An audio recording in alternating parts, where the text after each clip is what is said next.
with some pretty hardcore physiology, boy, those little organs can sure do a lot. Okay?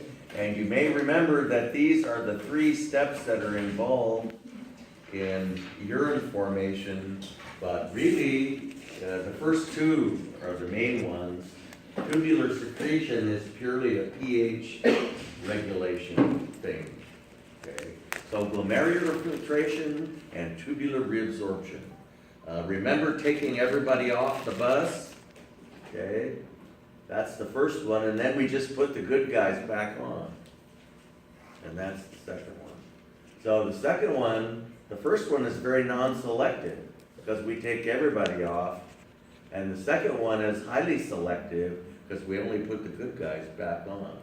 We reabsorb that which we wish to retain in the body. Okay? And glomerular filtration occurs in the glomerular capillary, whereas tubular reabsorption occurs in the proximal and distal convoluted tubules. So here we have this afferent arteriole coming into this wad of capillaries, and this is where glomerular filtration occurs. The blood comes in here under rather high pressure, and enough pressure to force about half of the plasma out through the holes, and carrying with it all the small to medium-sized solute. The efferent arteriole then comes back out having had all the small to medium-sized solute removed. So we certainly don't want to lose all of that. And so this evolves into this paratubular capillary, which wraps around the entire remaining length of the renal tubule. And over that remaining length, we actively transport the things that we want to keep from the filtrate back into the blood. So we take everything out in the first step and reabsorb the good stuff back in the second step, like glucose and amino acids and those kinds of things, using active transport. Okay, so glomerular filtration and tubular reabsorption. And this is basically just a paraphrase of what I just said. Okay. So, we see that this afferent arteriole carries blood into this glomerular capillary, and the filtrate passes into this renal tubule, and which is so convoluted it's kind of hard to even follow it. Okay? The efferent arteriole comes back out of the renal corpuscle, but it doesn't just go away, it continues to wrap back around the entire length of the renal tubule, so that the stuff that is actively transported out of the tubule will diffuse back into the capillary. Okay? And finally, the capillary becomes the vein which carries the blood that has been processed, which passes out of the renal vein and mixes back with general circulation. Okay, so glomerular filtration, the first step. We have the afferent arteriole coming in, the blood's under rather high pressure, and it goes through this wad of capillaries, and there are little filtration slits and holes that form the perfect filtering unit, that with just the right size orifices, so the stuff that we need to get, all this stuff, small to medium sized solute, passes out of the capillary into the renal tubule, along with about half of the liquid fraction of blood. And that combination of ingredients is called the filtrate. Okay? The filtrate has both good and bad solutes in it. So as it passes through the renal tubule, we'll want to reabsorb a whole bunch of stuff back into that paratubular capillary. Okay? And that which we do not reabsorb back in remains in the tubule and becomes a part of urine. So a whole bunch of liquid comes out here, and we certainly don't want to lose all of that, so we're going to reabsorb a whole lot of stuff. back out of that, okay? And we don't need to lose 180 liters of liquid every day, and so most of that will be reabsorbed back in. The definition of filtration, like when you filter something, is just when both the solvent and the solute pass through a membrane.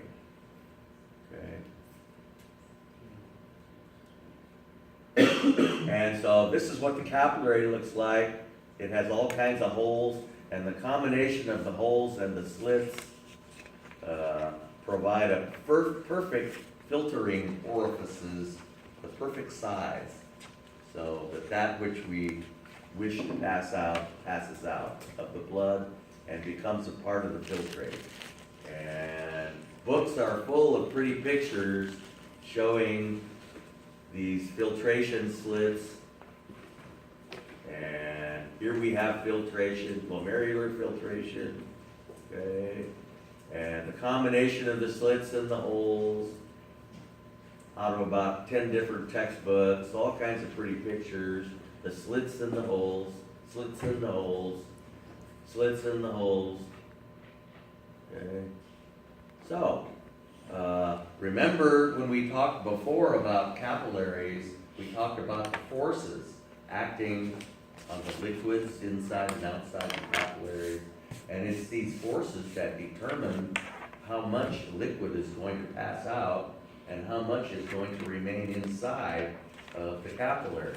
We certainly don't want all the liquid to pass out of the capillary, or we'd lose everything. Our blood would turn solid. On the other hand, a little bit's got to pass out, or you won't get rid of any bad solutes that you want to get rid of. So we want to lose just the right amount. So we have three forces acting on this capillary. We have the blood hydrostatic pressure, which is just your blood pressure, and we want it to be really quite high, okay? Because we have two forces wanting to push the liquid back into the capillary. The two forces are blood osmotic pressure, which we're used to seeing, that tends to suck liquid back into the capillary. But we have another milder force called the capsular hydrostatic pressure, and that's just the liquid that's already left the capillary. It's just sitting out there and serves as an obstacle, sort of a barrier for more liquid passing out. You know, because it's pressing right against the wall of the capillary. And so it exerts the liquid that just left the capillary is still there and is a little bit of a barrier. And so typical numbers that we find for these forces, okay, this is rather high blood pressure. If you remember talking about capillaries before, okay, but we want it to be fairly high because this is the pressure out, and these are the two pressures forcing liquid back in. And if the pressure out isn't greater than the pressure in, nothing will flow out, and you'll get renal failure. Okay, so this is why it's very important to maintain enough blood pressure in that afferent arteriole, so that you wind up with a net force out, a net filtration pressure that's a positive number. Okay. So when one is suffering from hypotensive shock, renal failure is common, okay, because the blood pressure drops too low, and placing the feet higher than the head sometimes helps keep your blood pressure up, and so that your kidneys will keep working. Okay? May or may not be enough. So you want the force out. We saw in that previous calculation that the force out was about 10 millimeters. You want to have a positive number. Okay? So you got the two forces in and the force out.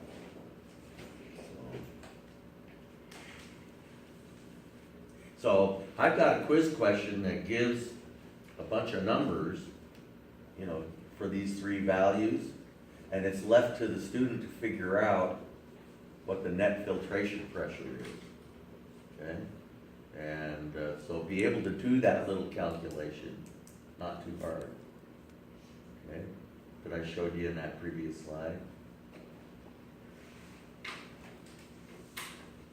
So how do we control glomerular filtration rate? Okay, the only variable is the blood pressure. So we want to make sure it's high enough. Okay, and because if the blood pressure drops too low, the other two values are constants, aren't they? So we want the blood pressure to be high enough to offset those other two forces. And so your blood pressure can be manipulated in a number of ways. Remember, arterioles are highly muscular little vessels. And so if you dilated the afferent arteriole and constricted the efferent arteriole, what effect would that have on blood pressure? Raise it or lower it? Raise it. It would raise it, yeah. You dilate the one going in and constrict the one going out. Okay? And so that's one trick that we can employ. Dilation of the afferent arteriole and constriction of the efferent arteriole. And that's constantly going on to a greater or lesser degree. Okay? And this is accomplished by a structure called the juxtaglomerular apparatus. Now I want to talk about this a little bit because the juxtaglomerular apparatus is a lab word, okay? And we somehow didn't talk about it in lab. I don't know how that happened, but it could be on your lab quiz, okay? And so know about the juxtaglomerular apparatus. Since it's so small, it doesn't show up in any of our models. I would have to show you a picture. But the juxtaglomerular apparatus is important because it controls the blood pressure of the blood going into this glomerular capillary. It does it by controlling the afferent and efferent arteriole, and it does it in another way that we will describe as well. That's very important. If I were to ask you this, I'd probably show you, there's another picture of it, but this is by far the best one. I'd probably show you this one. There is the afferent arteriole, and there's the efferent arteriole, and that's the glomerular capillary, and here we have the juxtaglomerular apparatus. So it's a pressure sensor. It senses the pressure in this apparatus, and it can cause the afferent arteriole to dilate and the efferent one to constrict, if need be. Okay?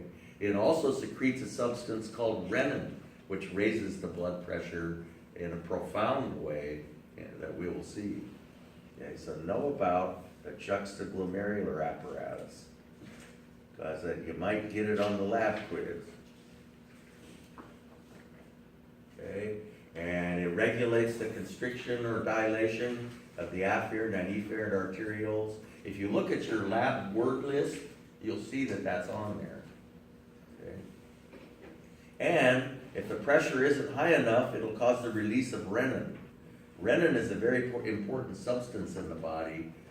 People who have chronic hypertension, chronic high blood pressure, it's almost always a water retention thing. And it's due to, one of the things that could cause it is the release of too much renin. So we'll talk all about the water retention part of it.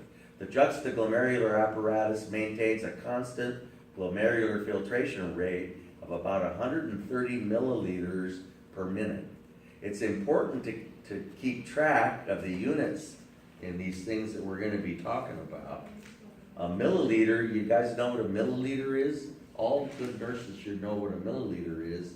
Syringes are calibrated in milliliters now, not cc's anymore. A cc is the same as a milliliter, but a milliliter is a little more scientific, so they've changed. And a cc is the same as a milliliter.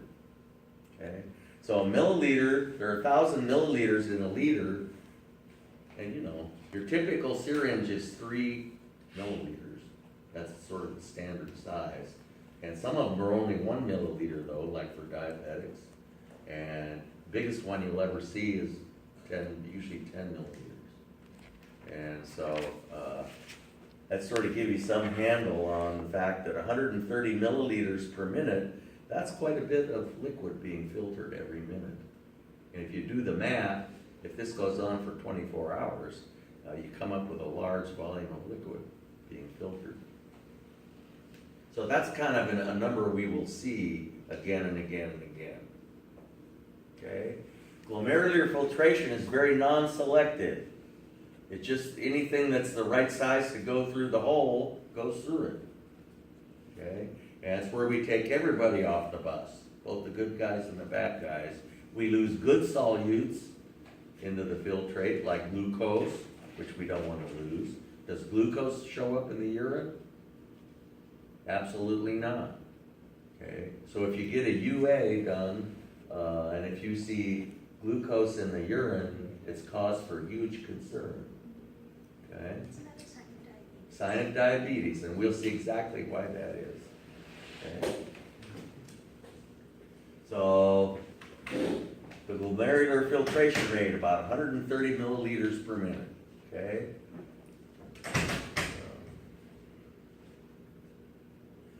The only variable which can't be dealt with by the juxtaglomerular apparatus is extremely low blood pressure.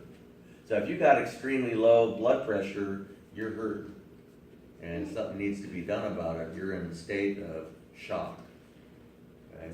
You don't have enough, not only are you in a state of renal failure, you don't have enough blood pressure to circulate, to perfuse the organs of your body. I mean, it takes a lot of pressure to force that blood for all those capillaries. Where are the capillaries? Everywhere. Everywhere. Okay. So, and they go through their single file. It takes a lot of pressure. So, okay. So that's glomerular filtration. We filter about 130 milliliters per minute into those renal tubules. That's for all million nephrons. Okay? And so now we want to selectively reabsorb the things we want, the solutes we want, and most of the liquid from the filtrate back into the blood. And the blood we're talking about is the blood in that paratubular capillary. Okay? It's reabsorbed back into the paratubular capillary, which used to be, what did the paratubular capillary used to be? The efferent arteriole just changes its name and becomes the paratubular capillary. That's a quiz question. Okay. So tubular reabsorption is required to recover the desirable solutes. Okay. Highly specific. We have an active transport protein for every, active transport proteins can only transport one thing, either glucose or some amino acid or something. We have several million transport proteins for each thing that we want to transport back. So, and if we don't have a transport protein for it, it doesn't get transported back and it shows up in the urine. Okay? So tubular reabsorption, that which is not reabsorbed, remains in the tubule and becomes a part of urine. So we see the efferent arteriole coming back out, having had all that stuff removed from it, but it wraps back around and becomes this paratubular capillary, which is a very elaborate structure, which retains a close association with the entire length of the renal tubule. Okay? And finally, that capillary becomes a little venule which drains into the renal vein, and the blood that has gone this far has had all the bad stuff taken out and has only good solutes remaining in it. Okay? And we will look in detail at the reabsorption of glucose. Okay? And once what we learn about glucose, you could pretty much assume that the reabsorption of other substrates is analogous. pretty much the same type of thing, so, okay. So, here we see the filtrate inside the lumen of the renal tubule. These are the cells that line the tubule. This is the interstitial fluid outside those cells, and right here we have the peritubular capillary.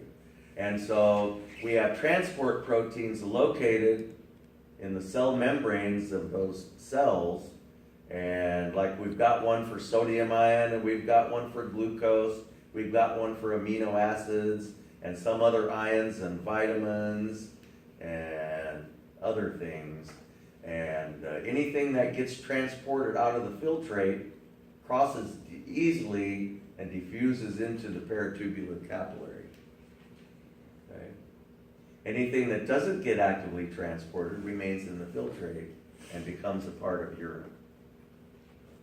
So this is just another look at, this is where the filtrate is, and there's a lot of surface area to maximize,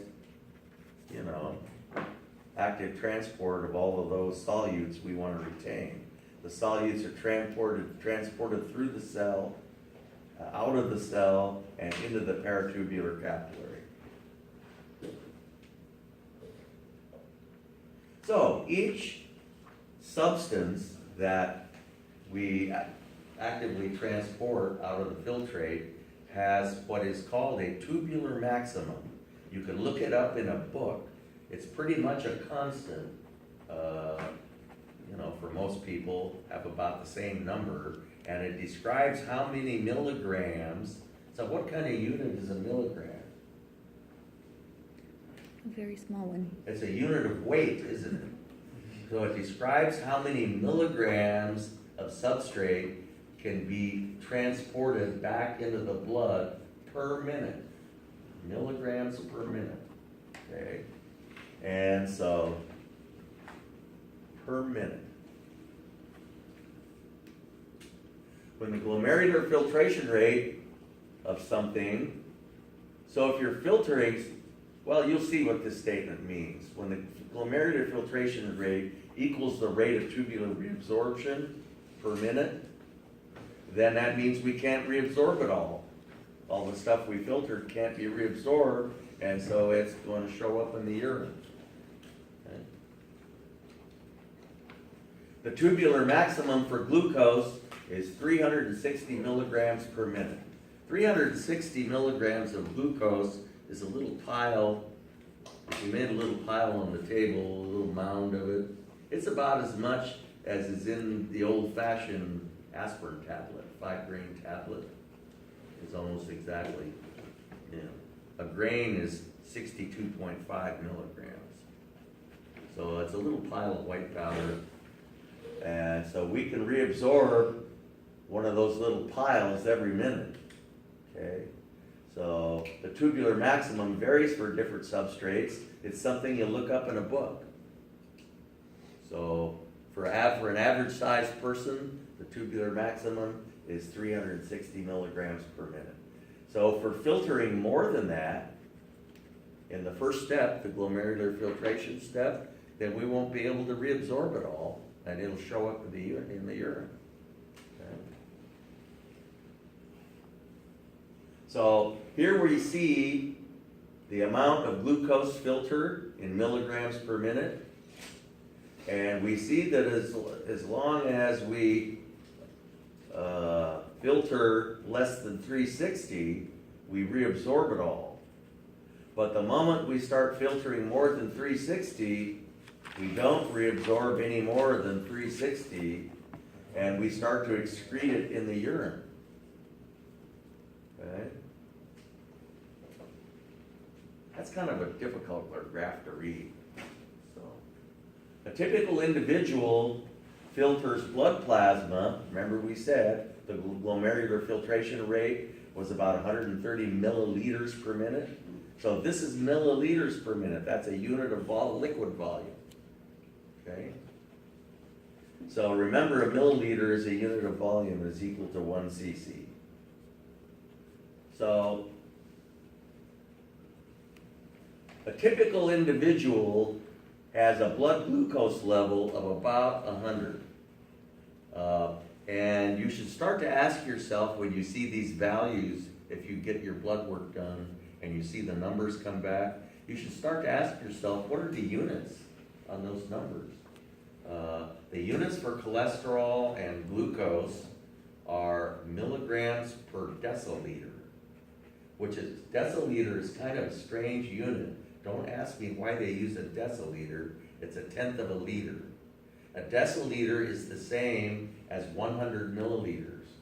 It's a tenth of 1,000. Okay? I don't know why they picked that, but so it's milligrams per 100 milliliter. So, okay, so if you are filtering, so if you got 1 milligram, well, let me back up to my value of 100 milligrams per 100 milliliters. If a deciliter is 100 milliliters, if your blood level is 100 milligrams per 100 milliliters, that's the same as 1 milligram per milliliter, isn't it? Okay? So this, I just sort of walked you through why this is a normal, seems almost too much of a coincidence.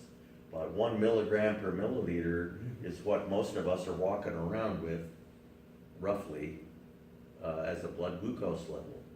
So if we filter 130 milliliters per minute of filtrate, okay, and if each milliliter contains 1 milligram, that means we're filtering 130 milligrams, doesn't it? If each milliliter has 1 milligram. So we're filtering about 130. Does this exceed the tubular maximum? What is the tubular maximum for glucose? It's 360. Oh, So this isn't even close to 360. So we made the statement before, if you filter more than you can reabsorb, then it shows up in the urine. But this is far less than we have the ability to reabsorb. So it's not going to show up in the urine. So this is why glucose doesn't normally show up in the urine. Because we filter, for a person with normal glucose levels, we're filtering, if each milliliter has 1 milligram and we're filtering 130 milliliters, that's 130 milligrams per minute. That's way less than 360. Okay? So you might have to look at those units where that becomes obvious. So the units of blood glucose are milligrams per deciliter. Okay, milligrams per 100 milliliter. So if you have a blood level of 100, and most people are in that ballpark, then you're right around 1 milligram per milliliter. If you have 100 milligrams per 100 milliliters. Okay. Will a person with 1 milligram per milliliter be eliminating any glucose? No. No. Okay. So you gotta be filtering over 360. So this is a little drawing that's supposed to show glomerular filtration, and this is a nephron supposedly. Glomerular filtration, the first step, and tubular reabsorption, the second step. And if you have a blood level of 100 milligrams per 100 milliliters, that's 1 milligram per milliliter, you're going to be filtering 130 milligrams per minute, okay? And that's way less than 360, so you'll be reabsorbing all of that easily, okay? And so your blood level will remain 100, and 0 will pass out in the urine. Okay? But those units, if you don't look at them real carefully, these numbers don't make any sense at all if you don't watch the units. Suppose a diabetic, and the typical type 1 diabetic could easily have 4 milligrams per milliliter. Okay, that would be a blood level of 400. So what amount in milligrams per minute is this individual gonna be filtering? Well, we filter 130 milliliters per minute, and if each milliliter has 4 milligrams, 4 times 130, okay, is gonna be way higher. 4 times 130 is 520. Okay, and that's way more than 360. We can only reabsorb 360, but yet we're filtering 520. So the excess is gonna pass out in the urine. If you subtract 360 from 520, you get 160. So this person will be eliminating 160 milligrams per minute of glucose in the urine. And there'll be a whole bunch of glucose in the urine of this individual. So, UA is how they often detect type 1 diabetes. People with type 2 diabetes generally don't have high enough levels for glucose to show up in the urine. Okay. So, glomerular filtration, is it selective? Yes. No. No. All the small to medium-sized solute goes out through the holes. Then tubular reabsorption occurs throughout the whole remaining length of the nephron, which is prodigious. And we, basically what happens is we actively transport all these solutes, and according to the rules of osmosis, the fluid follows the solute. Remember, fluid flows through, water flows through a semi-permeable membrane in the direction of more solute. So if the solute is pumped out, the water's gonna follow. So, just due to osmosis, most of the liquid is reabsorbed, yeah. What is the unit that they measure on those blood glucose tests? I don't know. What kind of blood glucose? Well, it said in the earlier slide, healthy, a normal person's blood glucose Typically, it's milligrams per deciliter. per deciliter. A deciliter is 100 milliliters. So if the excess goes into the urine after a certain point, does that mean there's a cap on how much or how high the blood sugar can be? Well, yeah, you can't be filtering, you could figure out what it is. If you have 2 milligrams per milliliter, then you multiply 2 times 130, and that still won't be more than 360. If you have 3 milligrams per milliliter, that would be a blood level of 300. 3 times 130 would be 390. And so that's a little bit over 360, so you would be eliminating 30 milligrams per minute. So you'll always, if you're done. So as long as you filter less than 360,